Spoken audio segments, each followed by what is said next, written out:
Hi, everyone. Welcome to Get Well with Dr. Shel. I am Dr. Shalina Lalji, better known as Dr. Shel, and I know as a board-certified OBGYN and a functional medicine expert, your health is unique and deeply personal. It is a combination of genetics, lifestyle, and environment. Know this, no matter what your starting point is, you are never powerless over your health. Being on a health journey is a marathon, not a sprint. This podcast is about walking you through many different perspectives on health conditions, symptoms, and solutions that can help you get from fatigued to fabulous. My mission has always been to offer my patients and community the best of mental, physical, and spiritual wellness. You can learn more about me and my wellness center and schedule your telehealth appointment at drshell.com. We can support you no matter where you are in the world.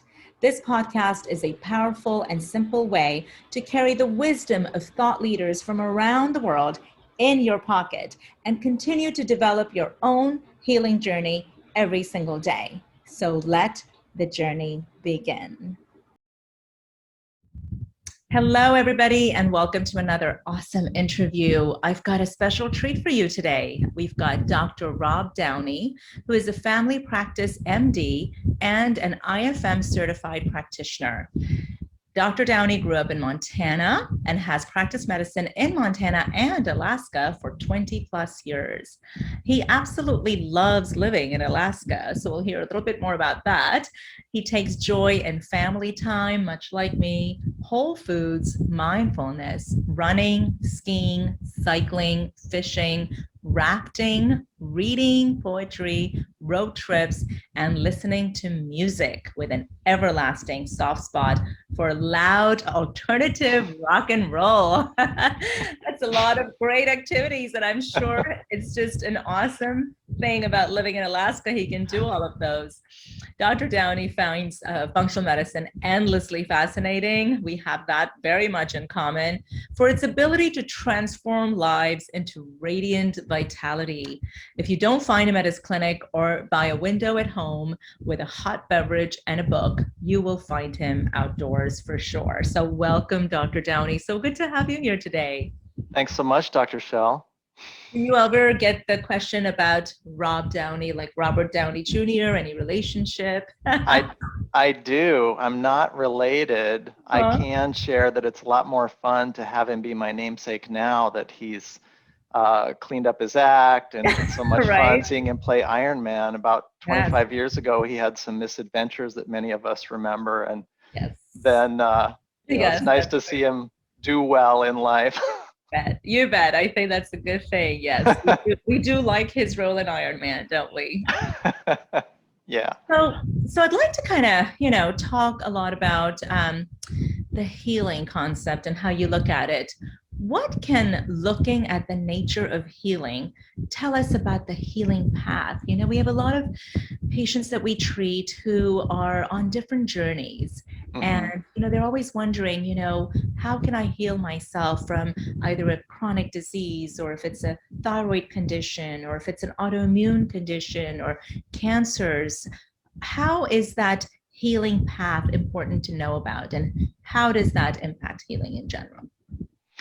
Well, I sure love the question, and as you alluded to, I think those of us that do this work, we love endlessly getting to see that in ourselves and our patients. And so at this point in my career, the thing that's really struck me is that these issues that are called the lifestyle factors, so food, stress management, social connection, movement, and sleep, these big five, according to the Institute for Functional Medicine, I've always found that each person's healing path needs engagement with those factors.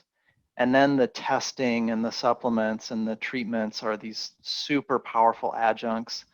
Sure. But when I've seen it flipped, if people don't feel confidence or intuition or joy or a natural sense of how to engage lifestyle factors, they're often stuck. And I got to really humbly acknowledge here that I think because of my MD training, I was overly focused on I was reviewing some educational content from you yesterday, and you and I take care of so many people that don't, want to be wedded to pills and things like that. Right. And even then, I still kind of looked at testing and supplement pills as a game changer. And Yes. these coaches that I had employed in my clinic, they said, Rob, we talked to the people in town that didn't improve with you 7 or 8 years ago, and it's because you weren't transparent that lifestyle was critical. Yes. Yes. So yeah, that's kind of where I just got really honest with myself that I needed to start the visit around lifestyle. Right. And then I found the real areas I knew so little actually about. If I gave my patient a meditation prescription, Right. I finally started learning why they wouldn't. Right. Is it Right. access to the app? Is it intimidation? Is it because it's Eastern? I was Yeah. just so, and then it was like, oh, every lifestyle domain has these hidden obstructions. True. And we're so well taught in functional medicine to form a therapeutic alliance. I thought, oh well, I've got the toolbox. Now I can just ask away. Yes, yes. I'm so glad. I'm so glad that, you described that, we don't always have the knowledge and the know-how. We might have the greatest intentions as physicians, but let's look back, in our training, right? Back in medical school, back in residency, I trained as an OBGYN. So, I'm a board certified OBGYN. I practiced OB, delivered babies, operated. And that was this, just like you're churning patients through this, you need surgery, you're pregnant, let's go through your prepartum, antepartum, postpartum, et cetera. And you're essentially taught to think along the lines of, if X, then Y, right? If these symptoms, then this medication, and if such and such, then these prescriptions. And it's something that we have had to learn and embrace and really practice. From what you're saying, I completely agree.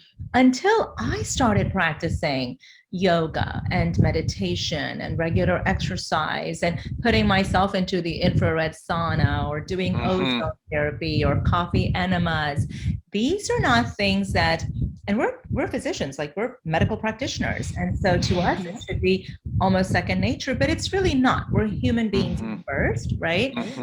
And so I think, much like you, it took me embracing everything, practicing it, and now I'm so much better at teaching it and counseling my patients. And I think you've hit the nail on the head that we must, in functional medicine, and we do this, we start with a protocol that encompasses the lifestyle bit.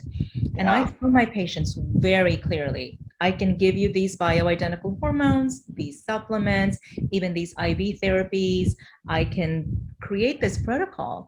But when you're home in the privacy of your residence, if you don't sleep and you don't move and you don't meditate and you don't manage stress and you don't eat whole foods, none of this is really going to give you what you're looking for.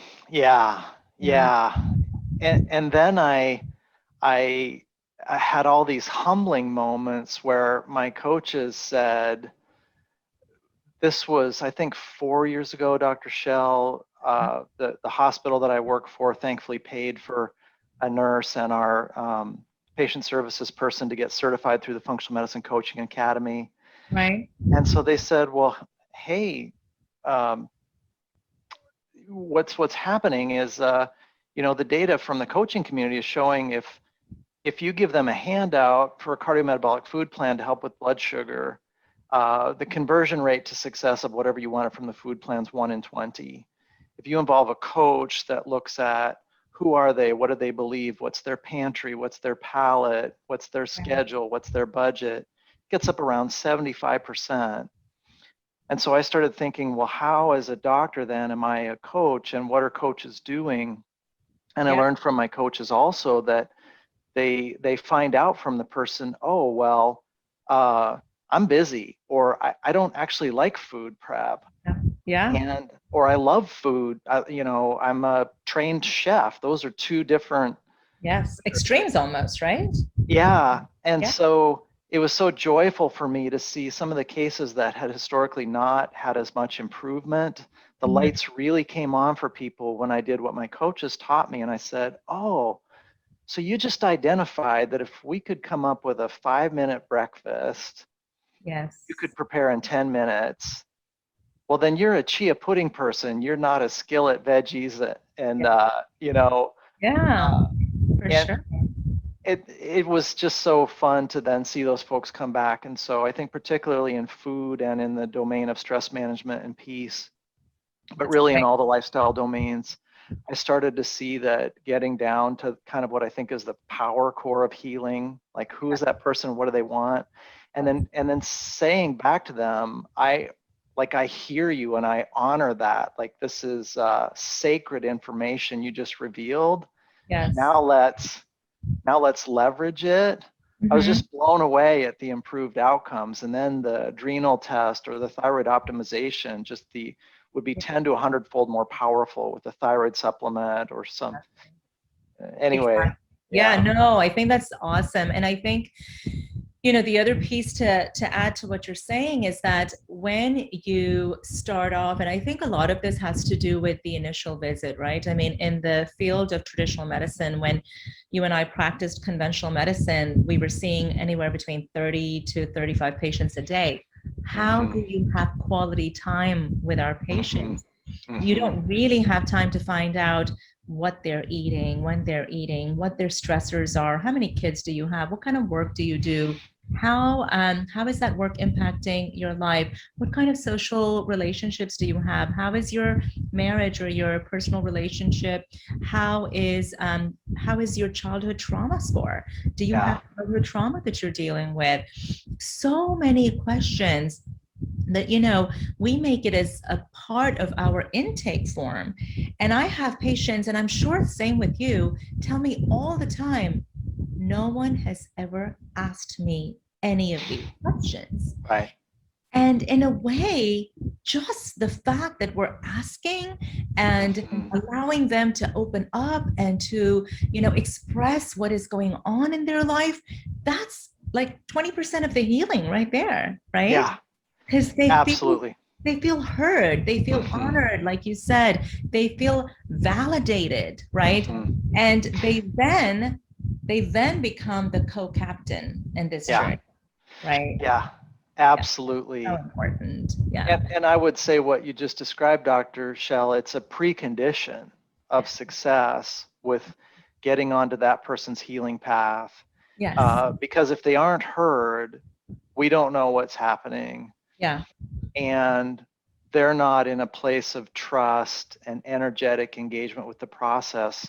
To Right. me, when they're fully heard, it's the first time, as you say, many of them say it's the first time they ever feel heard in a medical provider's office. That's And something. That's really something. I mean, that's why you and I love functional yeah, medicine. We love yeah, functional medicine. We love the time that it allows us to, we take it as a privilege. I know I do, yeah, and I'm sure you do. It's a privilege to have that time with this patient or this person, this individual, and to be able to really, truly change their life yeah. rather than just write them a prescription. It's an honor. And absolutely, Yeah. absolutely. I think there's a reason it's called hospital privileges. Right?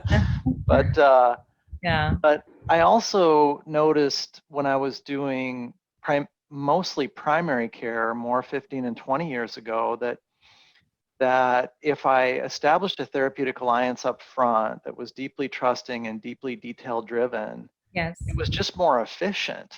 Yes. So to me, this is a win-win because these folks that we know well, then when they call and say they have chest pain or they wonder why their arm hurts or does that skin finding need to be looked at right away, we often can get to resolution of what needs to happen next within 1 to 3 minutes because we're not trying to create a trust-based therapeutic alliance on the fly.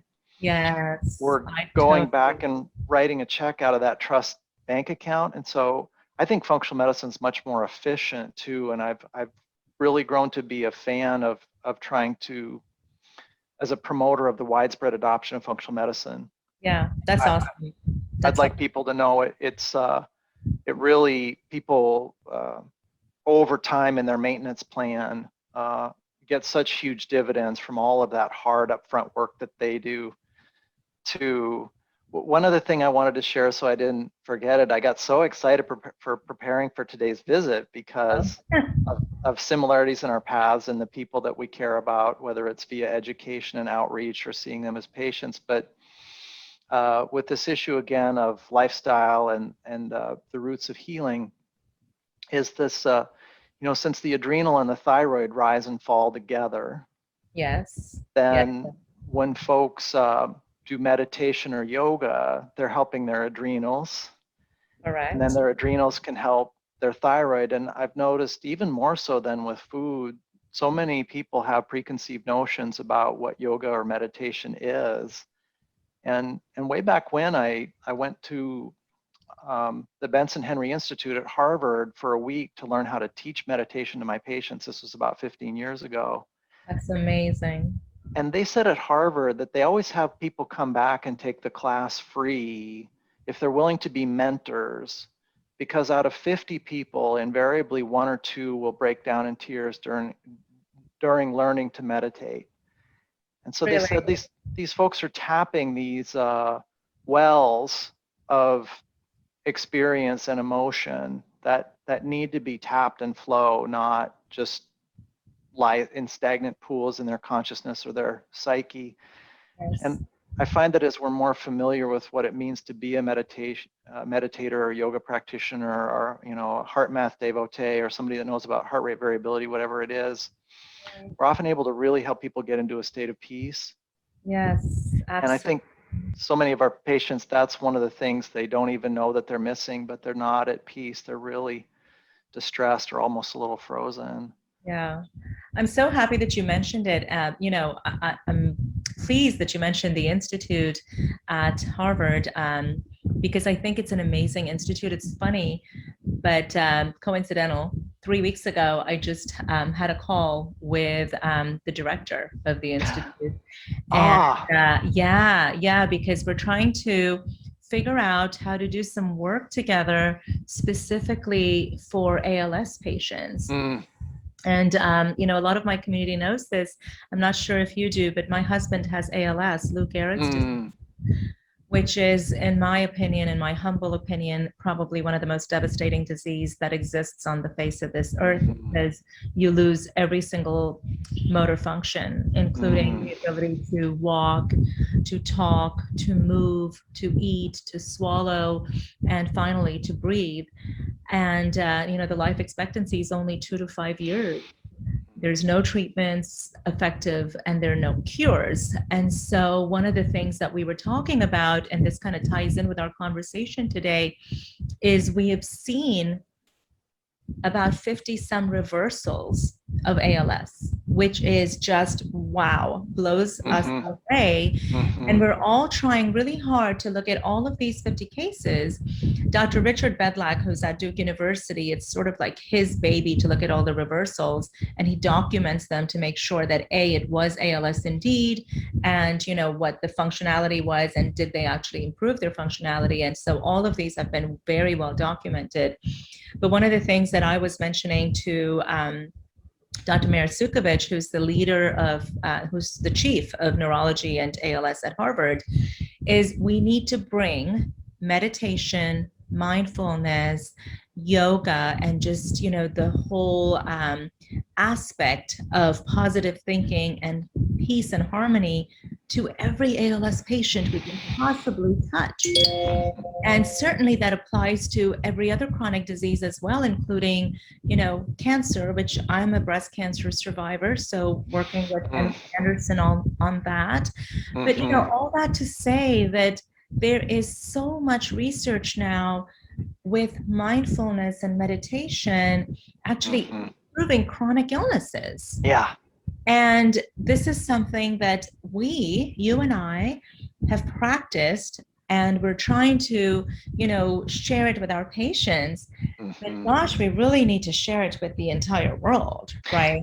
Right. The widespread adoption of functional medicine, I see you and I as sort of pollinators and cross-pollinators, so that we help people one at a time, but we also help people in groups. We help the community message. My hope would be that's part of what we're doing, is accelerating the process of disseminating the high quality information in Yes. a provocative, interesting, rigorous way. And when Yes. when uh, when the Harvard offering was happening at the time I attended, Herb Benson would come in for the first hour. Mm-hmm. So that was kind of just like a skin tingling moment, Oh, knowing yes. that he started in the 1970s and Amazing. was not well received initially. But like a watershed moment in my understanding of this was his 2009 paper in Public Library of Science 1, PLOS 1, where he showed that non-meditators and meditators had these differences in genetic expression. Yes. And Yeah. then the third group was taught some lifestyle practices and some meditation. And over 3 months, they covered half the ground to optimizing genetic expression, from the meditation naive group to the people that had logged tens of thousands of hours of meditation. And so to think that we're turning our healing genes on and our disease causing genes off Yes. quickly, Yes. how could we not want every person and every patient to access that? Very true. So let me ask you just a practical tip for our listeners. Yeah, say they are dealing with, let's just talk about hormonal health for a second, right? So say they're dealing with thyroid dysfunction, or they don't have optimization. Say they're dealing with adrenal fatigue or adrenal dysfunction. Say they're dealing with any other kind of hormonal imbalances. What kinds of meditation techniques, and you've done this actual course, right? What kinds of meditation techniques can you give them, like 3 tips of what they should be doing? It could be an app, it could be a technique you use, something Yeah. they can take away from this conversation. Oh, great. I love getting to talk about that, so Yes. thank you. I think that the Headspace app Mm-hmm. is really well made.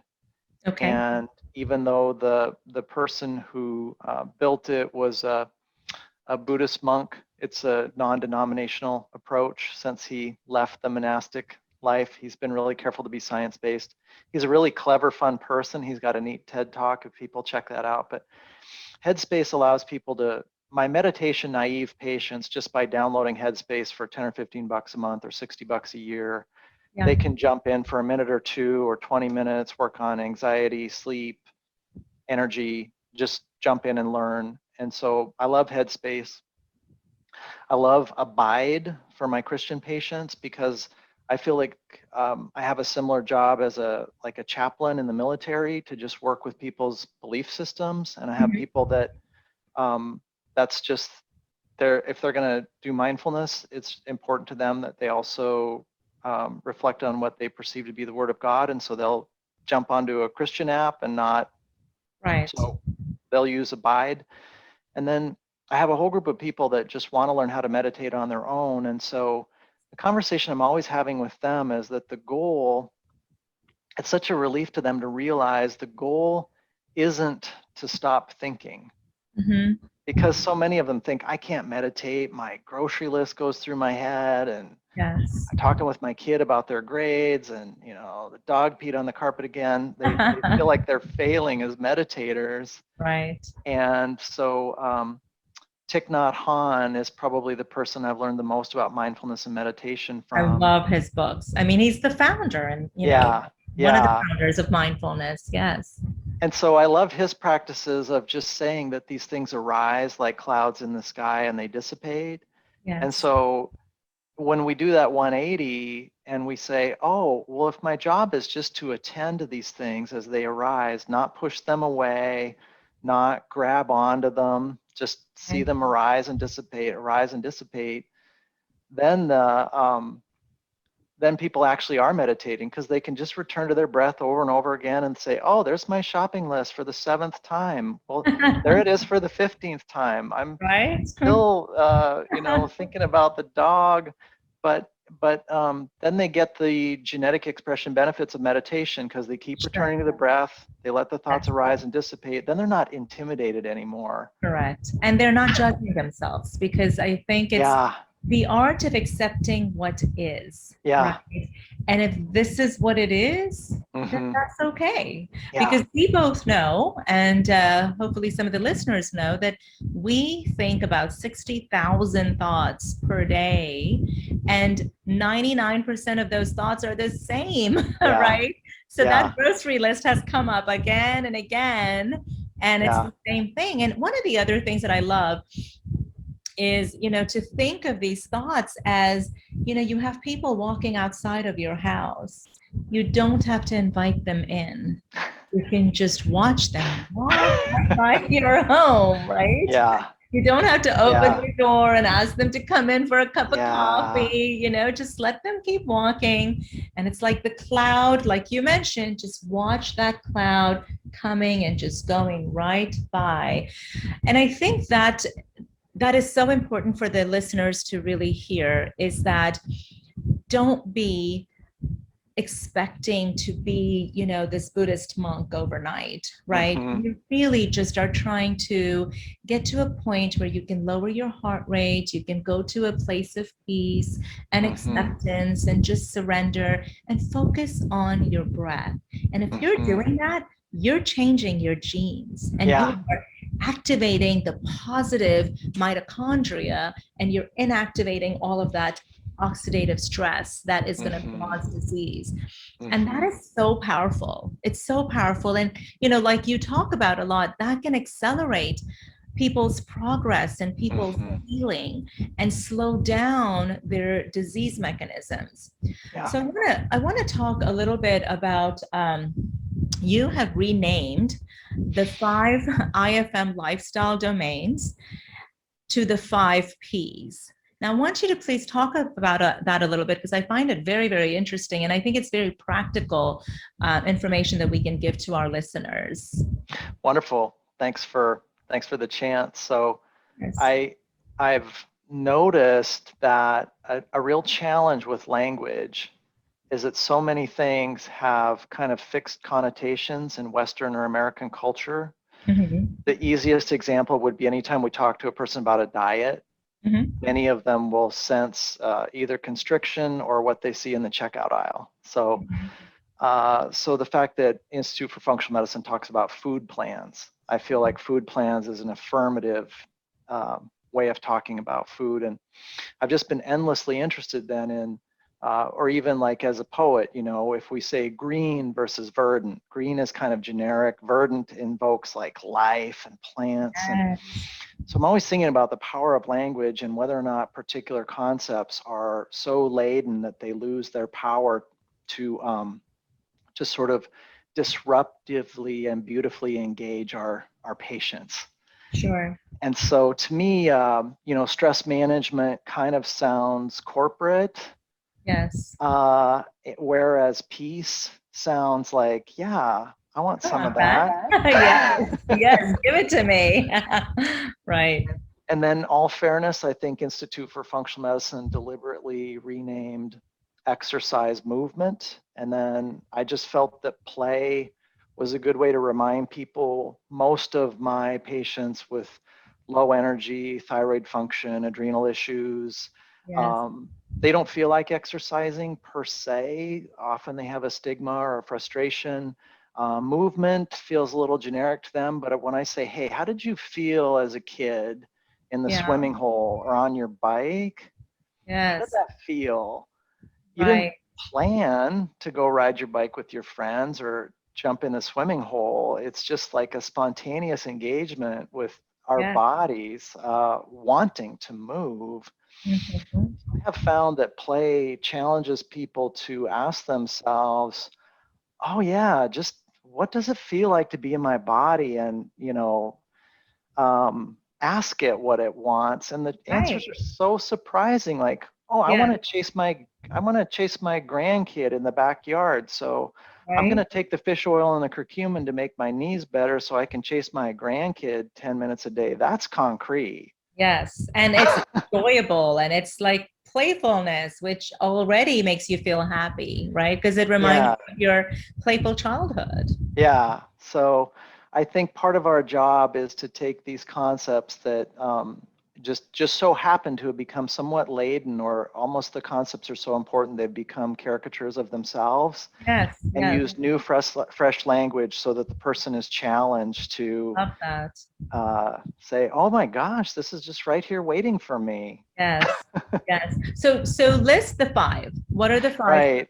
Right. So we renamed stress management peace. Yes. Got it. We also recommend that people start there, because if the peace part isn't working, even food, which is the most important, number two, plants, the Mhm. plant-based diet won't be assimilated unless Right. the rest and digest nervous system is running. And then the last three are somewhat arbitrary. We renamed social connection people, Mm-hmm. which again, Mm-hmm. just a way to kind of stir it up a little. How's that part of your health, your connection or lack thereof? Are your Sure. digital affairs getting in the way of connecting to people? Yes. And then we named sleep pillow. So Right. just like we want you to love your pillow and have that represent to you this temple of your restoration. That's awesome. I And love then, it. I do. I love it. I hope you and don't then, mind if I take some of that. oh, no, we're right. Our job's to get Great. the information out, isn't it? Great. Yeah, I love it. So then that covers So you've got sleep. peace, play, plants, pillow, and people. So that's five. That's five. Yes, Yeah. I think you. And again, I think what point that you're making to your patients and the point that I'm making to my patients is those are really your foundations, your pillars. Right. And Right. and you can take, any number of different supplements and do the right testing and do all of those things. But if you Mhm. don't have these lifestyle pillars, Yeah. you're not going to necessarily get to where you want to go. It's not where we want you to go necessarily. Right. It's where you want to go. That's Right. when you're coming to a functional medicine doctor, because you're not finding answers anywhere else. Yeah. And this is what we want to help you do, because this is for the rest of your life, right? This is Right. long term. Right. I love how you distilled that, Dr. Shell. And then because it feels spontaneous to them, Yes, it's not work anymore. The exactly. kid doesn't feel like they're getting a workout to jump in the swimming hole. We don't feel like we're getting a workout to eat our favorite salad or stir fry, or, Right. pushing ourselves. I mean, Yeah. maybe a little chopping vegetables. So we Yeah. need to turn on a little fun music or something. Yeah. But I find that then the greatest service we've done to the person is say, in Western culture, conventional medicine's so mechanistic, tells the Mm-hmm. person their heart's a pump and the nerves are wires. And Yes. so I think we have to spend so much time breaking the spell that the person's cornerstone and foundation of their functional medicine house is the lifestyle domains. Right. And as they Right. build the house they want to build, we're going to Mm-hmm. really do a wonderful job of helping them with that kitchen remodel Yes. and how much light to let in. But when they build the cornerstone and foundation, now they're really going to be happy with what happens. That's exactly right. And, this was such a great conversation, because anyone who's listening, and if you're struggling with anything ranging from chronic fatigue to depression to anxiety to hair loss to any number of symptoms of thyroid, dysfunction or adrenal issues or anything under that umbrella, or even if you have a chronic disease you're dealing with, whether it's diabetes or cardiovascular disease or autoimmune disease, neurodegenerative diseases, cancers, anything that you might be dealing with, you need foundational elements to be able to enhance your progress towards health, vitality, rejuvenation, and to really live the life that you want.